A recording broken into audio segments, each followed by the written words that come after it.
Ya, bismillahirrahmanirrahim. Assalamualaikum warahmatullahi wabarakatuh. Alhamdulillah, wassalatu wassalamu ala rasulillah wa ala alihi wa man tabi'ahum bi ihsanin ila yaumiddin. Allahumma inna nas'aluka ilman nafi'a wa rizqan thayyiba wa amalan mutaqabbala. Puji syukur kita panjatkan pada Allah Subhanahu wa taala. Salawat dan salam semoga tercurah pada junjungan kita Nabi besar Nabi Agung Muhammad sallallahu alaihi wasallam. Baik para pendengar sekalian yang ada di YouTube, sambil saya share dulu, silahkan tuliskan pertanyaan yang kaitannya dengan sholat di saat musim wabah saat ini atau pertanyaan yang lainnya. Sambil ini karena ada perbaikan dari kami, ganti ke video yang lain atau bagian yang lain sehingga pertanyaan perlu ditulis ulang. Ya monggo, kami sambil nunggu.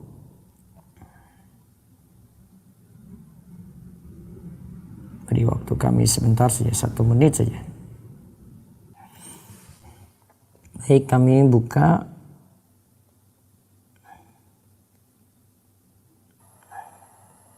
Ya. Apa dalil iqamah saja dan tidak ada azan di rumah?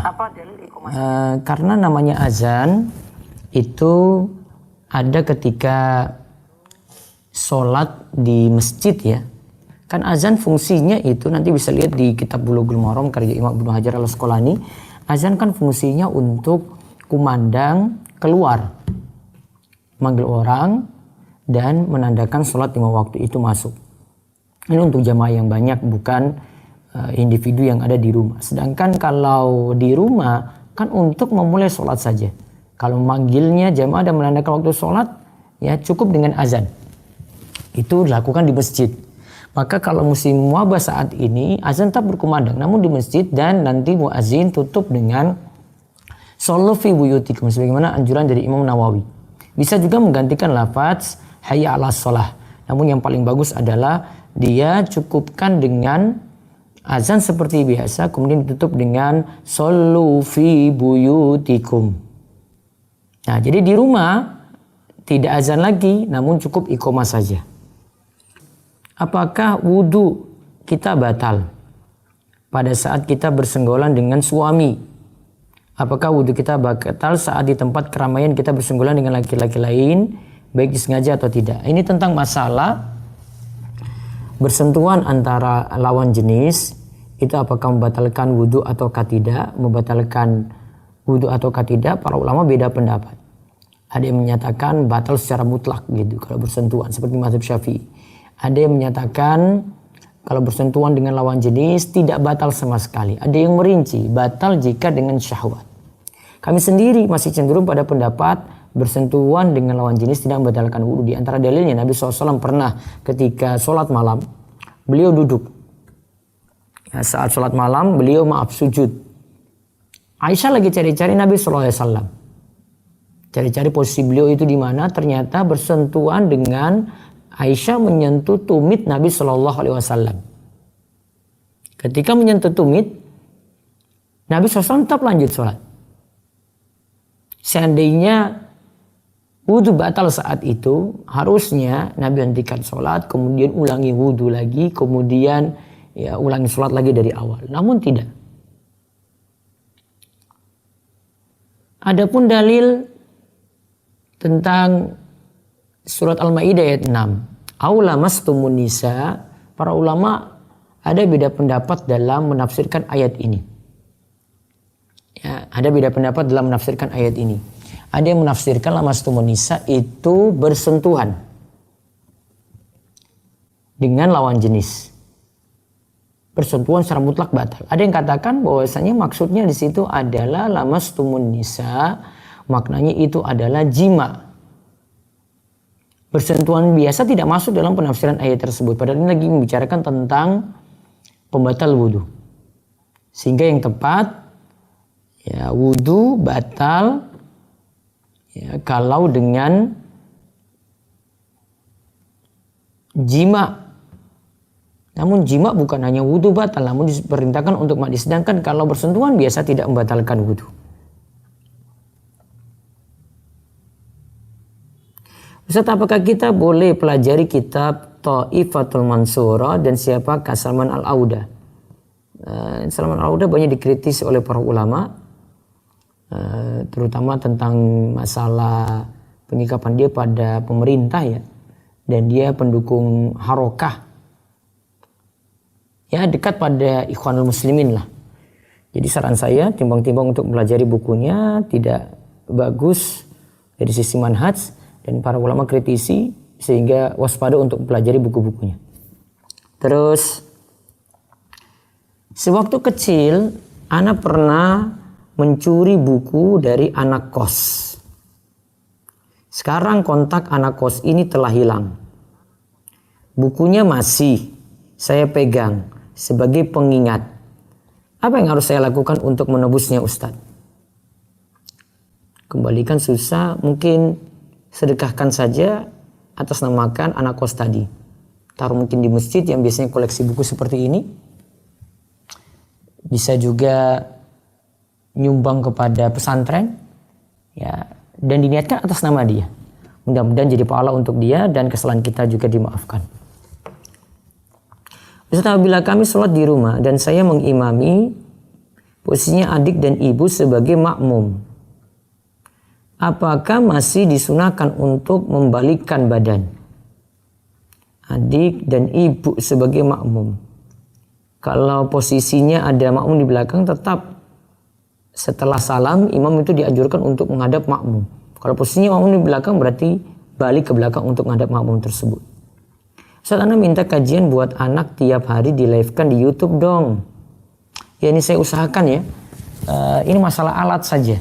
Jadi ini saya sekarang siapkan sendiri karena kondisi. Jadi saya tidak libatkan tim. Biasanya saya cuma santai datang langsung duduk ngisi gitu. Ya, kecuali kalau pakai alat berat saya nggak bisa ya. Ini saya cuma pakai HP saja, kemudian saya live-kan gitu. Ya, kemarin kendalanya itu ya saya uji coba nanti dengan YouTube. Mudah-mudahan bisa dan nanti nyambung di YouTube ini ya. Dengan pembahasan lewat YouTube ada dan Instagram. Mungkin Facebook ditiadakan karena saya cuma punya 2 HP. Jadi biasanya saya pakai 2 HP, 1 HP untuk Instagram, 1 HP untuk Facebook. Jadi saya harus milih salah satu nih. Bisa Facebook dengan YouTube atau Instagram dengan YouTube gitu ya. Mudah-mudahan besok bisa dan anak ibu bisa dapat manfaat nanti di situ. Terus dari Bu Nofrain tadi ya. Maaf tadi dari Maftu ya Pak, Maftu Al-Fauzi ya. Terus hukumnya melihat seorang yang sengaja memperlihatkan auratnya. Kalau sengaja kita palingkan wajah lagi segera supaya tidak terlalu lama melihat atau memandangnya. Ana mau tanya dan darurat banget Ustadz. Saya ditugaskan buat nawarin asuransi syariah, bagaimana ini Ustadz? Ana masih takut. Tidak diambil walaupun itu atas nama syariah. Kunci dari asuransi itu menawarkan gharar, sesuatu ketidakpastian. Ya, ketidakpastian yang ditawarkan. Situ ada gharar karena klaim diperoleh kalau kita itu sudah eksiden dulu.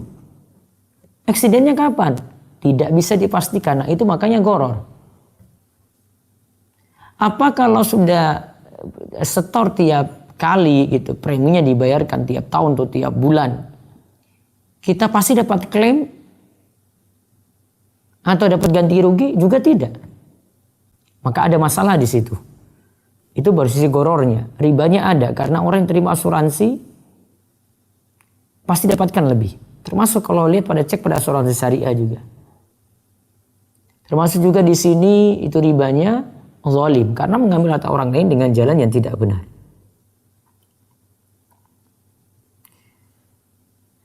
Izin bertanya Ustadz, apakah ada sholat sunnah rawatib pada saat di rumah? Ada. Coba baca artikel saya di rumahisa.com ya. Di sini Rizky Wahyu bisa baca cara sholat di rumah saat wabah.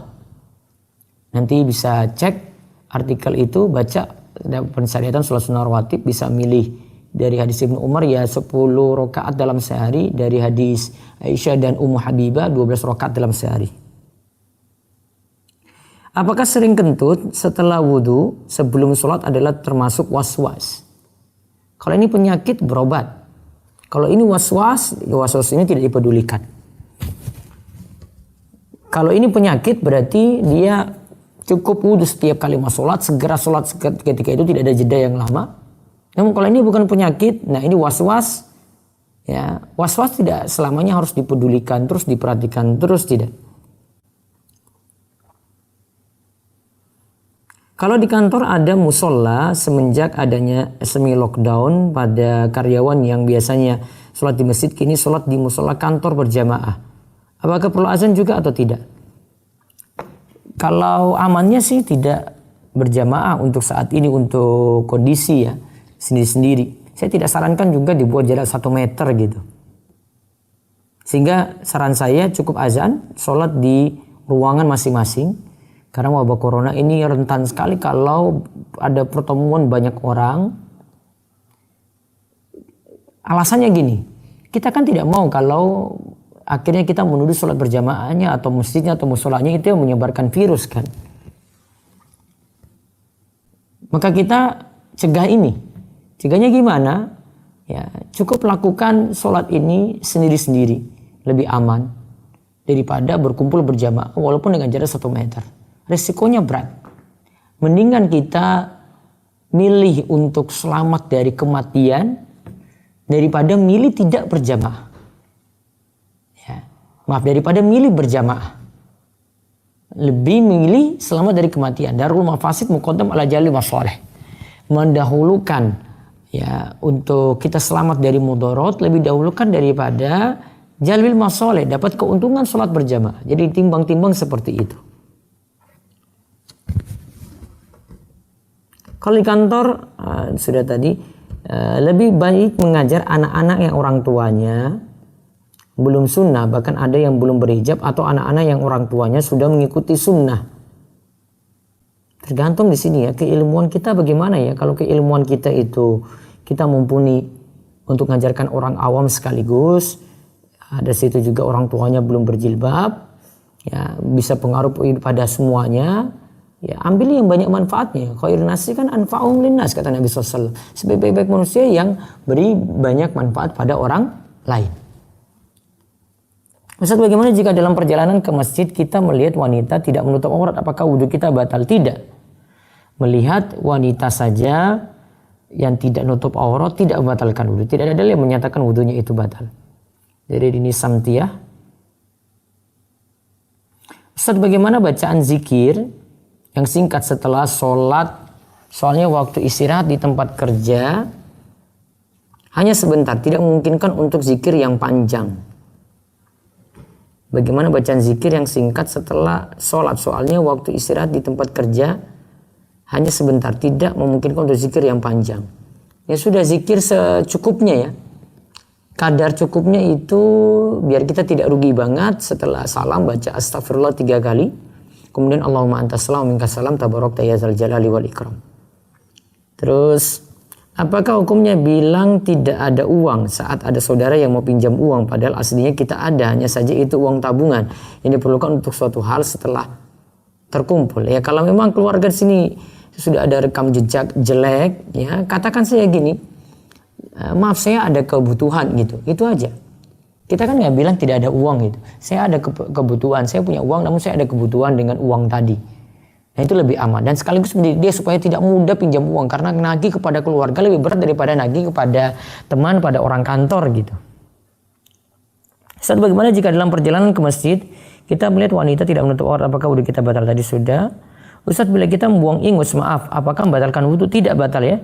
Atau saat sholat kita bersin dan keluar ingus, apakah membatalkan sholat? Tidak. Bersin saat sholat tidak membatalkan sholat, tidak membatalkan wudhu, sholatnya bisa tinggal dilanjutkan. Kalau misal anak belum diakikoh sampai umur 5 tahun, boleh nggak kita bersedekah emas terlebih dahulu sesuai berat rambut sewaktu bayi? Sebelum sedekah kurban, sedekah akikoh mungkin ya. Yang jelas akikoh hukumnya sunnah.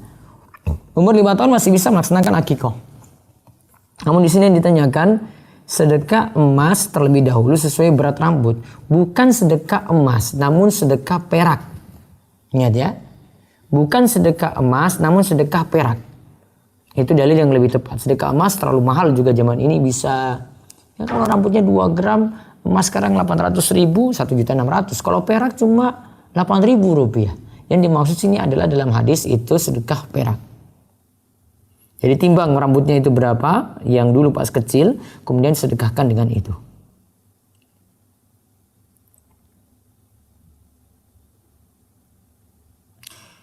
Di sini ditanyakan dari Adima, kenapa kajian sirah di YouTube sini ya, di YouTube channel Rumaiso TV banyak di private. Kami izin mengikuti kajian sirah tersebut. Di private karena ada penjadwalannya untuk posting. Mungkin bisa sabar, nanti saya sampaikan kepada pihak admin untuk segera mengupload semuanya, insya Allah, mudah-mudahan. Istri Ana punya utang puasa tahun kemarin karena sedang hamil dan sekarang belum bisa ganti puasa karena sedang nifas. Bagaimana ya solusinya? Qadha. Saya belum sarankan fidyah. Nantinya setelah ya bukan masa nifasnya ya, masih belum kuat. Nanti setelah masa menyusui atau mungkin lagi menyusui tapi sudah kuat untuk puasa, maka saran saya tetap qadha puasa. Apa Ustaz, Ana baru tahu hukum membayar fidyah tidak sah apabila dengan uang, namun istri saya terlanjur membayarkannya dengan sejumlah uang. Bagaimana Ustaz? Ganti dengan qadha terlebih dahulu ya. Kalau ini karena hamil menyusui, saran saya ganti dengan qadha. Kalau ini karena alasan selain hamil menyusui, misalnya karena sudah sepuh, berarti ganti dengan fidyah. Jadi Bu Irma, mudah-mudahan saya terus Bu Irma. Sholat witir yang dilakukan Rasul 2+1 atau langsung 3 tanpa tahiyat awal. Dua-duanya pernah dilakukan oleh Rasul. Yaitu 2-1, bisa juga 3 sekaligus. Ana izin bertanya, bagaimana hukumnya jika kita berutang pada orang tua jika dalam kondisi keuangan sudah tidak baik, sedang tidak baik, dan belum dapat menggantinya, namun orang tua membutuhkan uang tersebut. Saran saya tetap membantu orang tua untuk kali ini. Ya, mudah-mudahan Allah lapangkan rezekinya untuk melunasi utang, sekalipun itu pada orang tua tetap dilunasi. Saya ingin bertanya, apakah menyela dubur ketika mandi junub ya membuat kita berhadas lalu harus berwudu lagi setelah mandi apabila ingin sholat? Iya. Saya misalnya sudah mandi junub ya, terus buang air kecil, buang air besar ya, maka dia cukup setelah itu wudu saja. Mandi junubnya tidak batal, namun yang batal itu wudunya. Berkah dia cukup wudu kemudian digunakan untuk sholat dari wudu tadi. Mandinya sudah dianggap sah. Apakah sholat di rumah bisa dimulai ketika azan di masjid masih berkumandang? Yang penting sudah masuk waktu sholat. Jadi misalnya ini isya ya. Masjid azannya telat 10 menit. Waktu sholat sudah masuk 10 menit sebelumnya. Dia boleh sholat ketika waktu sholat isya sudah masuk. Ustaz, apa hukumnya cemburu dengan pasangan dalam Islam? Ingat ya, ini istilah bahasa Indonesia juga ini ya. Cemburu itu kita mempertahankan yang kita miliki. Jadi suami jenengan ingin pertahankan. Kalau iri itu milik orang lain, kita itu pingin. Itu iri. Nah, iri ini lebih dekat pada kata hasad. Kalau cemburu berarti mempertahankan apa yang dimiliki. Maka cemburu itu tidak mungkin mempertahankan sesuatu yang belum dimiliki. Kalau ini suami, berarti kalau pada suaminya, ya berarti namanya cemburu. Sah-sah saja. Dia ingin mempertahankannya. Namun jangan sampai berlebihan. Ya, jangan sampai berlebihan. Nah, itu yang harus diperhatikan. Dari Sarah Adela, ada kabar bahwa ujian SIM sekarang dipersulit. Ada yang berkali-kali ujian praktek tidak lulus-lulus. Akhirnya mereka pilih jalur nembak dengan bayar 450.000 yang 350.000 untuk bayar LPK yang 100.000 untuk Polres. Bolehkah Ustadz? Tidak boleh. Sogok yang tidak benar.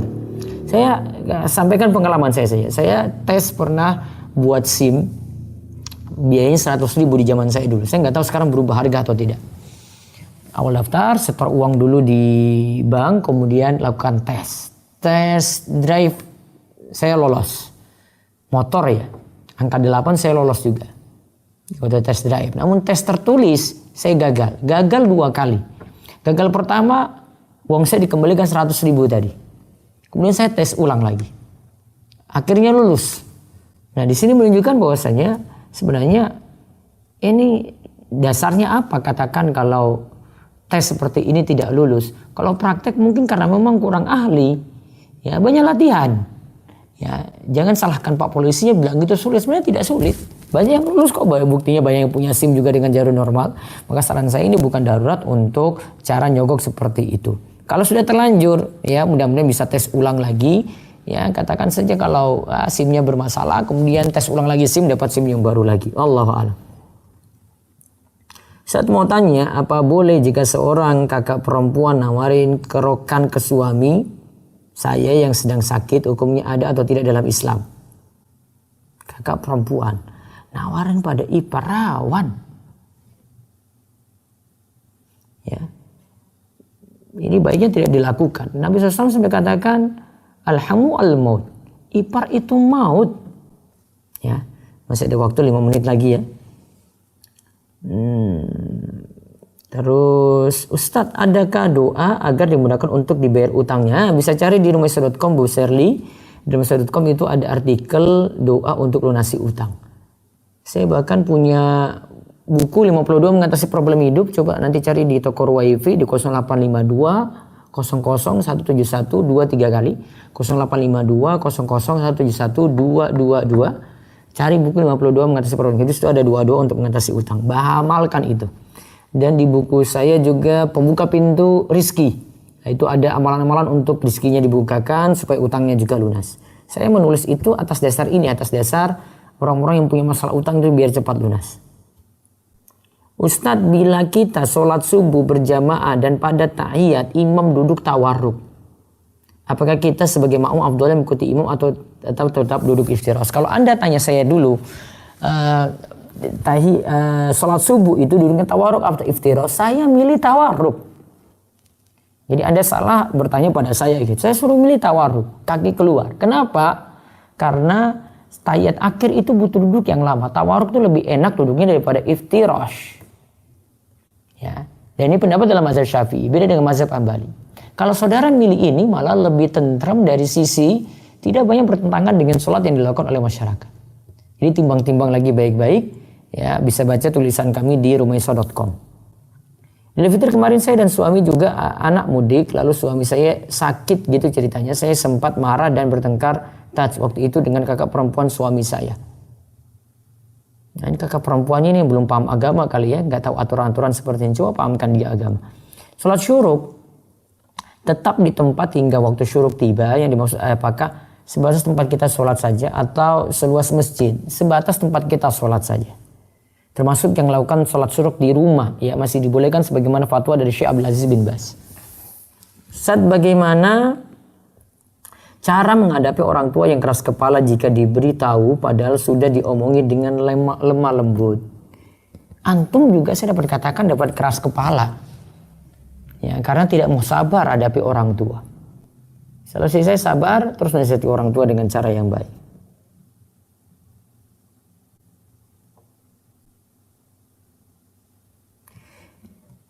Bolehkah iqamah tidak menghadap kiblat? Iqamah tidak menghadap kiblat. Bolehkah iqamah tidak menghadap kiblat? Tidak disyaratkan azan iqamah menghadap kiblat ya. Namun lebih afdal itu menghadap kiblat. Tapi menghadap ke jamaah yang tepat, menghadap ke arah kiblat itu lebih afdal. Ustaz, bagaimana jika saat Idul Fitri besok kalau tidak ada sholat id berjamaah di lapangan, apa boleh sholat di rumah? Coba baca di rumahisa.com ada tulisan pengganti sholat id. Para ulama sarankan ganti dengan sholat 4 rakaat. Ada yang sarankan 2 salam, ada yang 4 sekaligus tanpa tahiyat awal tentunya. Nah itu bisa sebagai penggantinya. Nantikan saya tulisan saya. Kita doa saja mudah-mudahan ya pas Ramadan ini musibah ini sudah Allah itu angkat. Namun kalau qadarullah ya maka sholat id akhirnya tidak kita laksanakan, ada penggantinya nantinya. Ustaz, waktu daurah DS dapat ijazah sanad dari Ustaz sampai Syekh Utsaimin. Tapi ada yang meragukan kenapa di ijazah tersebut tidak dituliskan sanad Syekh Utsaimin sampai penulis bukunya. Nah itu saya punya sanadnya ada di buku tebal saya ya, di sini. Kalau mau kopi sanadnya ada. Nanti Mas Andika bisa kopi sanad tersebut. Izin bertanya Ustaz, apabila nifas lebih dari 40 hari, ya untuk melaksanakan sholat apakah harus menunggu selesai nifas? Tunggu sampai selesai nifas tidak dibatasi pada angka 40 tadi, bisa lebih daripada itu. Apa hukumnya membuat halaqah online live sesama penuntut ilmu kemudian gantian membaca cepat kitab terjemahan ulama? Boleh-boleh saja, tidak ada masalah. Apa hukumnya seorang suami tidak pernah hadir dalam majelis ilmu karena sibuk bekerja, maka dalam sebulan sampai tidak bisa hadir? Mohon sarannya ganti kajian online, suruh dia ikut kajian live sesempatnya dia. Masa nggak bisa?